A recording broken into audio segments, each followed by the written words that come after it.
Tuhan, penolong dalam hidupku.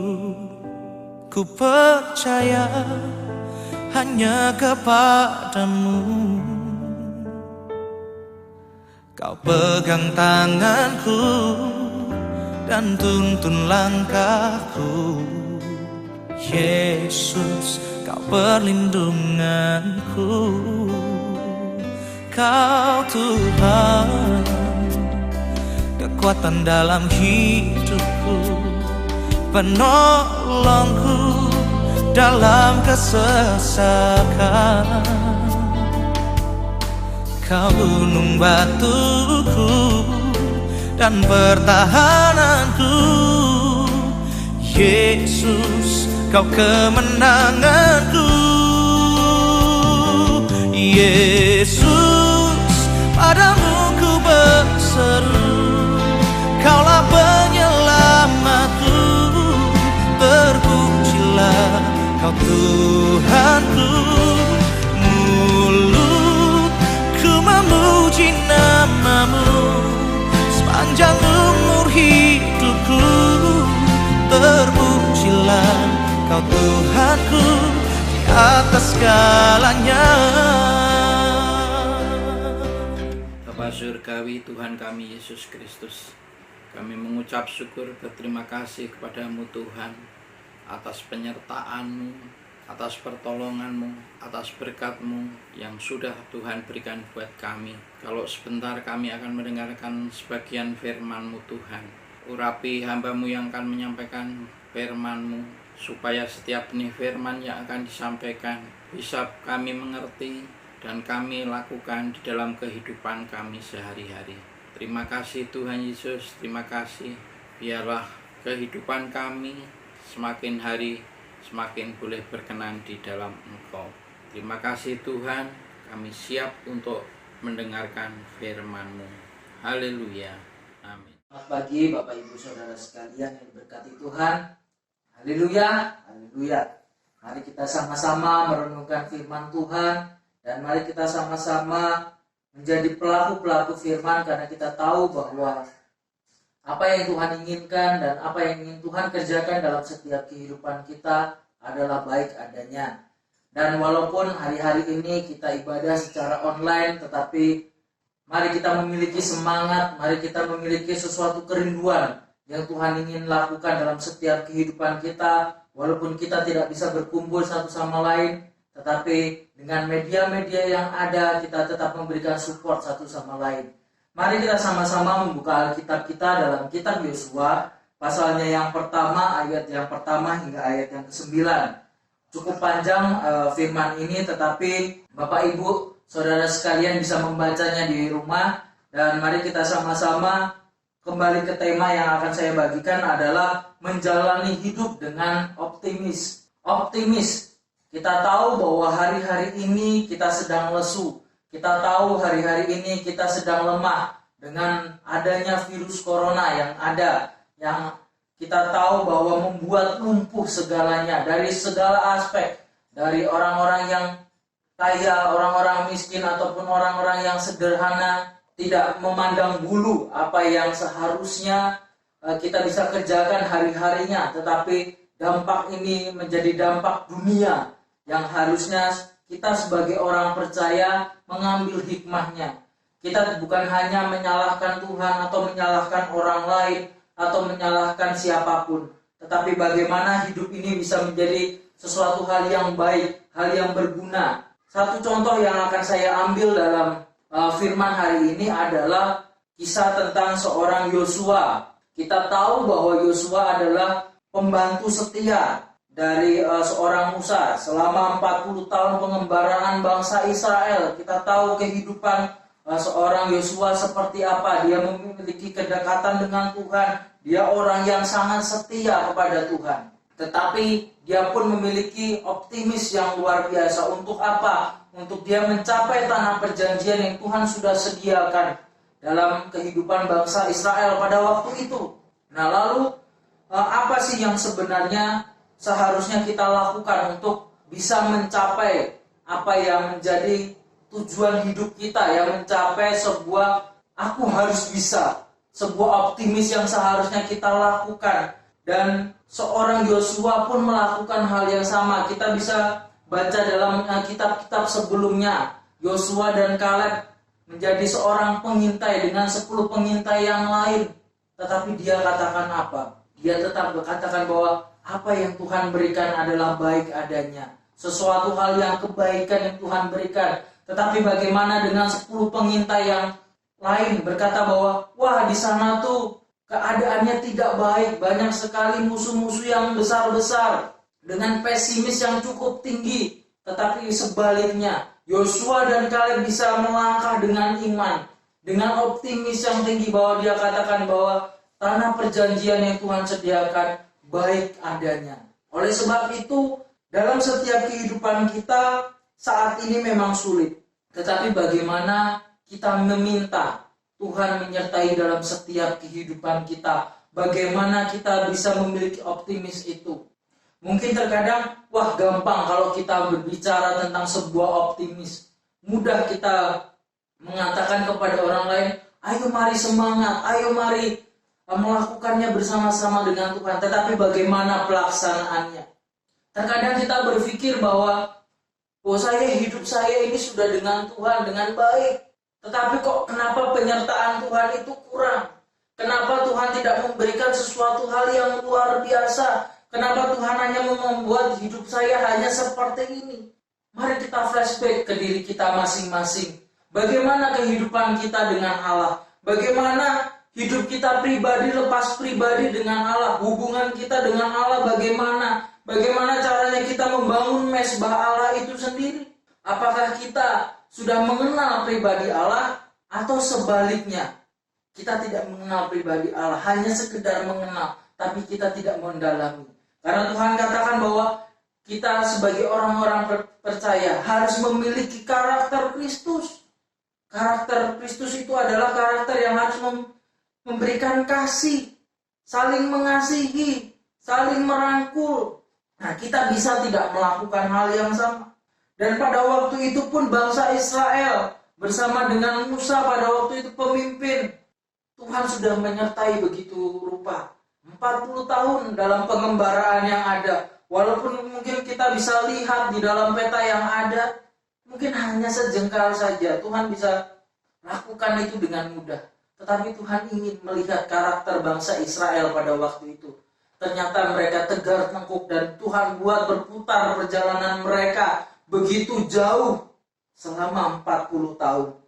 Nah, oleh sebab itu, mari kita sama-sama belajar dari kehidupan Yosua yang sangat dekat pada waktu pengintaian, di mana seorang Yosua memberikan suatu masukan yang baik kepada Musa pada waktu itu.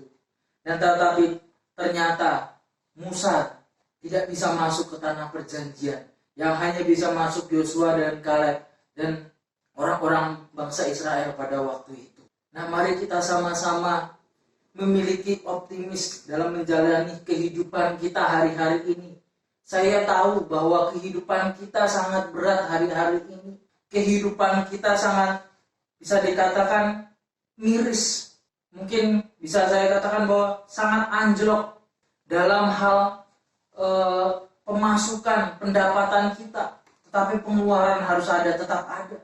Nah, oleh sebab itu, mari kita sama-sama memiliki optimis seperti seorang Yosua yang luar biasa. Apa yang membuat Yosua ini bisa memiliki hidup yang optimis? Apa sih yang membuat Yosua dan Kaleb bisa melakukannya dengan senang hati ataupun sukacita? Yang pertama, dalam ayatnya yang kelima di sana dikatakan bahwa seorang pun tidak akan dapat bertahan menghadapi engkau seumur hidupmu. Seperti aku menyertai Musa, demikian aku menyertai engkau. Aku tidak akan membiarkan engkau dan tidak akan meninggalkan engkau. Yang pertama yang membuat Yosua optimis adalah penyertaan Tuhan, janji Tuhan, yaitu adalah penyertaan Tuhan. Selama bangsa Israel, walaupun mereka tegar tengkuk, tapi Tuhan tetap menyertai mereka. Dari keluar dari bangsa Mesir hingga sampai tanah Kanaan. Begitu juga dengan setiap kita. Tuhan memberikan janjinya, penyertaannya, yaitu adalah dari hari ini, esok, dan sampai selama-lamanya hingga Tuhan datang kali yang kedua. Ini adalah sebuah komitmen Allah untuk setiap kita orang-orang percaya. Tetapi terkadang kita tidak mau melakukannya. Terkadang kita menganggap bahwa Tuhan tidak menyertai kok. Tuhan tidak memberikan penyertaannya dalam setiap kehidupan kita. Dalam Matius pasalnya yang ke-28 ayat yang ke-20 juga di sana dikatakan bahwa dan ajarlah mereka melakukan segala sesuatu yang telah kuperintahkan kepadamu dan ketahuilah aku menyertai kamu senantiasa sampai akhir zaman. Ini adalah janji Tuhan dalam setiap kehidupan kita. Komitmen Tuhan untuk apa? Untuk menyertai kita. Kalau Tuhan sudah mengatakan seperti itu, tinggal bagaimana kehidupan kita. Mau tidak dipimpin oleh Roh Kudus. Toh Tuhan juga sudah mengatakan bahwa Tuhan akan memberikan penghibur, penolong dalam setiap kehidupan kita. Tetapi terkadang kita lupa dengan hal itu. Kita menganggap bahwa diri kita itu lebih dari apa yang seharusnya menjadi rancangan Tuhan. Terkadang kita lupa dengan menurut diri kita baik, tetapi bagi Tuhan tidak mungkin baik. Nah, oleh sebab itu kehadiran Allah yang tetap dengan kita menjadi kenyataan melalui anaknya dalam Matius pasal yang pertama ayat yang ke-23. Sebuah kehadiran Tuhan Yesus sebagai seorang anak yang dia mau melakukannya. Itu adalah komitmen, itu adalah suatu janji yang luar biasa. Tinggal bagaimana kitanya mau tidak melangkah. Dan Tuhan menjanjikan apa? Karunia Roh Kudus. Nanti Bapak Ibu bisa baca dalam Lukas pasal yang ke-24 ayat yang ke-49. Sebuah janji-janji yang luar biasa. Dan ini Tuhan bukan hanya memberikan janji, tetapi Tuhan memberikan sebuah komitmen untuk setiap kita orang-orang percaya. Kalau Tuhan sudah memberikan janji seperti itu, apakah kita mau tetap pesimis dengan kehidupan kita atau sebaliknya? Kita seperti seorang Yosua memiliki komitmen untuk mencapai tanah perjanjian yang Tuhan berikan dalam setiap kehidupan kita.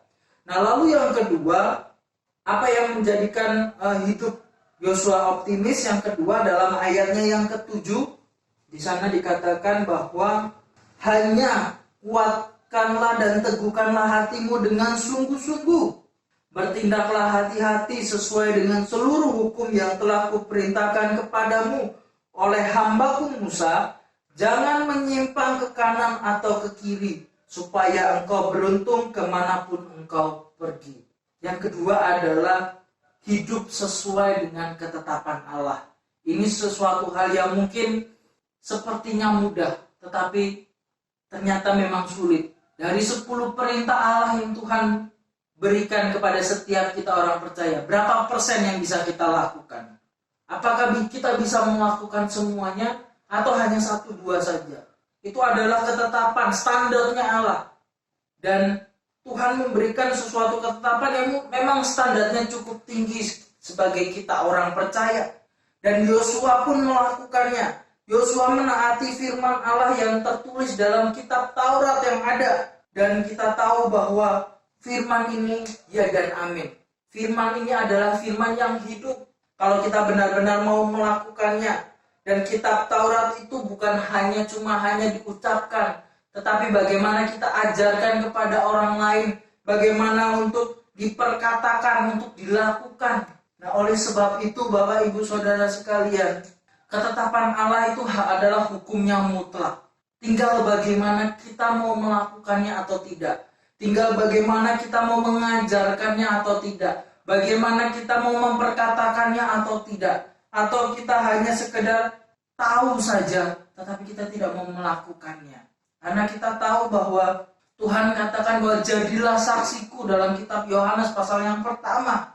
Di sana dikatakan bahwa firman itu adalah aku. Tuhan itu adalah firman.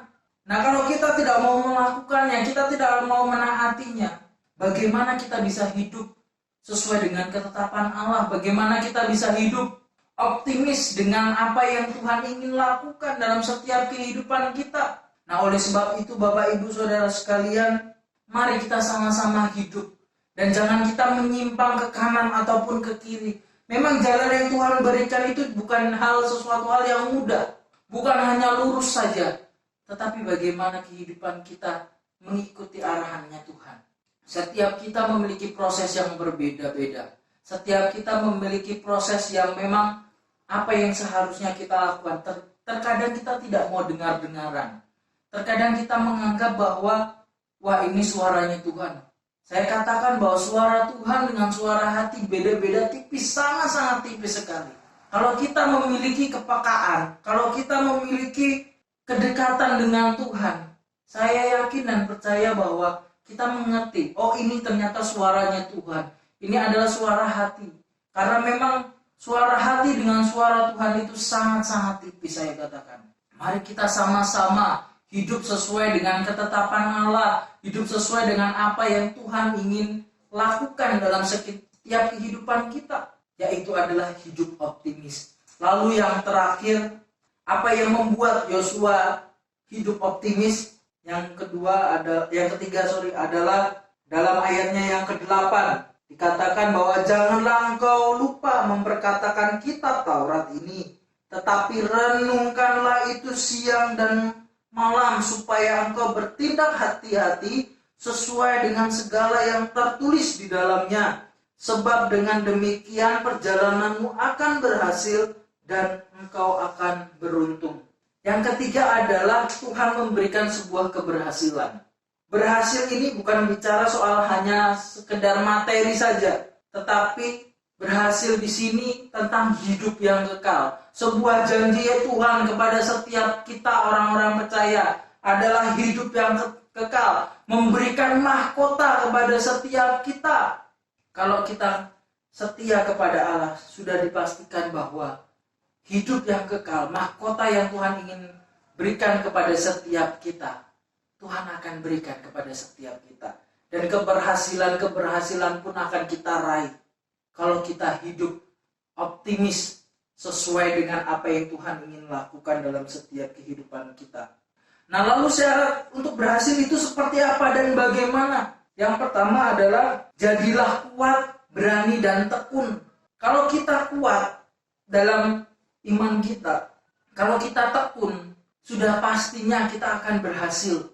Tetapi kalau kita hanya biasa-biasa saja, bagaimana keberhasilan itu akan datang dalam setiap kehidupan kita? Bagaimana keberhasilan itu akan lebih dekat dengan kita? Bagaimana Tuhan memberikan keberhasilan itu?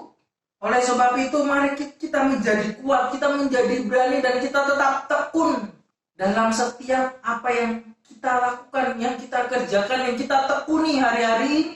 Pastinya Tuhan akan memberikan keberhasilan. Yang kedua syaratnya adalah firman Tuhan sebagai penuntun utama, sebagai panutan, sebagai teladan, sebagai batu karang yang teguh. Karena firman ini saya katakan tadi bahwa adalah firman yang hidup. Firman yang harus menjadi suatu hal yang baik.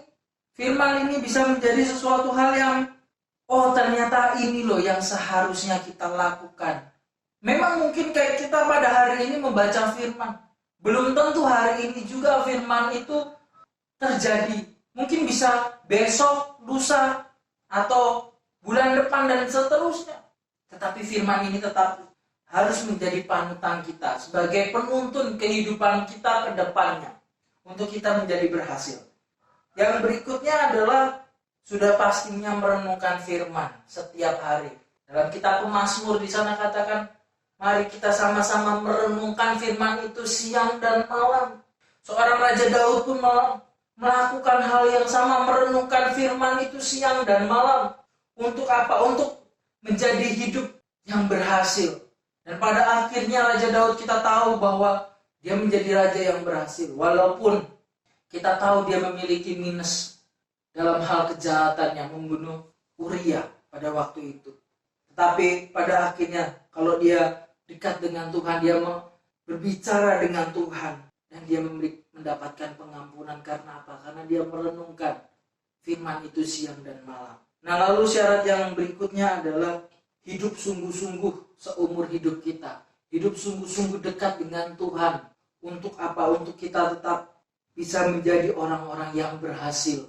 Orang-orang yang takut akan Tuhan seumur hidup kita. Jangan sampai kita melepaskan apa yang sudah kita yakini. Jangan sampai kita melepaskan keselamatan yang Tuhan berikan dalam setiap kehidupan kita. Tetapi bagaimana setiap kita tetap terus fokus kepada Tuhan untuk kita mencapai apa yang Tuhan janjikan dalam setiap kehidupan kita, yaitu kehidupan yang kekal.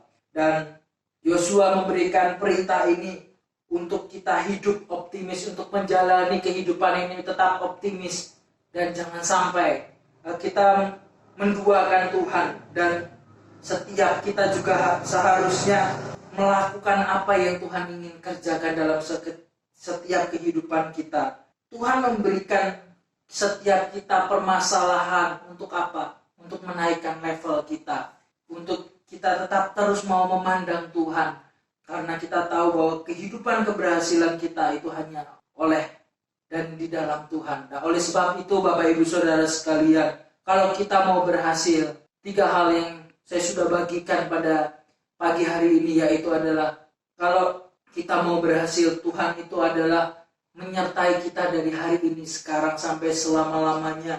Tuhan itu juga akan memberikan keberhasilan itu, tetapi dengan syarat, yaitu kita harus kuat, kita harus berani, kita harus tekun. Kita menjadikan firman itu menjadi panutan kita, merenungkan firman itu setiap hari, hidup sungguh-sungguh di dalam Tuhan. Sudah pastinya kita harus hidup oleh ketetapan Allah itu sendiri. Nah, oleh sebab itu Bapak Ibu Saudara sekalian, mari kita sama-sama merenungkan firman ini. Mari kita sama-sama melangkah bersama dengan iman, dan mari kita sama-sama menuju suatu keberhasilan yang Tuhan sudah berikan dalam setiap kehidupan kita, yaitu kehidupan kekal. Tuhan Yesus memberkati.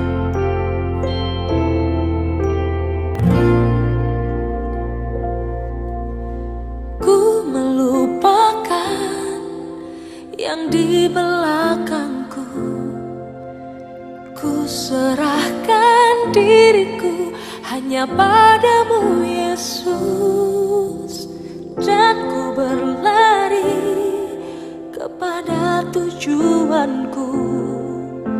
Kau beriku hari yang baru, yang lama telah berlalu. Rencanamu, oh Tuhan, indah bagiku, tak terbatas oleh pikiranku. Firman-Mu ya dan amin, sumber kekuatan, Kau pengharapanku, Kau terbaik bagiku.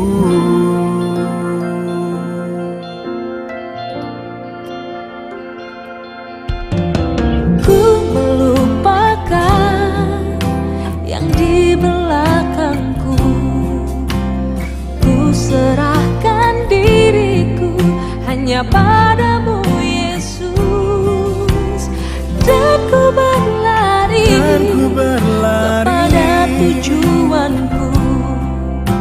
Kau beriku hari yang baru, yang lama telah berlalu. Rencanamu bagiku tak terbatas oleh pikiranku. Firman-Mu ya dan amin, sumber kekuatan, Kau pengharapanku, Kau terbaik bagiku. Kami bersyukur untuk firman Tuhan bagi kami. Firman-Mu sempurna bagi kami, dan biar kami tetap ada di dalam ketetapan Tuhan untuk meraih satu keberhasilan yang Tuhan sudah sediakan bagi kami. Berkati seluruh jemaat-Mu di rumah masing-masing, yang sedang mengikuti ibadah online ini. Apa yang menjadi persoalan masalah, Tuhan juga yang senantiasa campur tangan, memberkati usaha pekerjaan mereka, memberkati kekuatan kesehatan mereka, memberkati apa yang sedang mereka rencanakan untuk hari-hari yang akan dilewati. Tuhan menolong yang lemah, beri kekuatan, yang dalam keadaan sakit terus Engkau menjamah dan memberikan kesembuhan kepada mereka. Untuk bangsa dan negara kami juga Tuhan berkati, pemerintahan mulai dari Bapak Presiden Bapak Joko Widodo bersama dengan jajarannya, pemerintah tingkat pusat sampai daerah, sampai pelosok-pelosok. Tuhan pakai mereka semua di dalam rencana Tuhan, dalam kesatuan, untuk bisa pada akhirnya kami terbebas dari virus yang sedang melanda negara kami khususnya pada hari-hari ini. Berkati juga para medis, dokter, perawat yang mereka menjadi garda terdepan. Tuhan, Engkau memberikan kemampuan kepada mereka, perlindungan kepada mereka, juga berkati keluarga mereka. Berkati juga aparat pemerintahan di bidang keamanan. Tuhan, juga Engkau yang akan menolong. Terima kasih Tuhan, terpujilah bagi Engkau kekal selama-lamanya. Sekarang Tuhan, kedangkan tangan-Mu dan turunkanlah kiranya berkat-Mu atas kami sekalian. Kami terima berkat yang melimpah dari Allah Bapa dan cinta kasih sayang dari Sang Putra, dan bahkan oleh kuat kuasa dalam kekuatan kuasa Roh-Nya yang kudus yang senantiasa melindungi, menyertai dan memberkati kita sekalian sampai selama-lamanya. Haleluya. Amin.